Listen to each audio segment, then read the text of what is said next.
Hey, Martin Morris, TotalBootDog.com. I'm coming to check the kitchen today. My kitchen's a little bit dirty today because I had bench yesterday, so I got to clean out this. The floor is clean. I got to sweep. I saw like a crumb over there. I'm going to sweep. The stove is clean. I got to go shopping because all I have is like a couple of items in there. And then I keep my refrigerator shelves clean by putting the paper towels on there. So subscribe. Yesterday I went and bought the Bounties. I'm Mark Morris, engineer. It was a multi-million-dollar investment in apartments.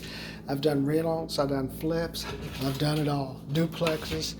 So subscribe. The one way to keep the price of your value of your house up is the kitchen. Kitchen and the bathroom. That's why if I take you to the bathroom too,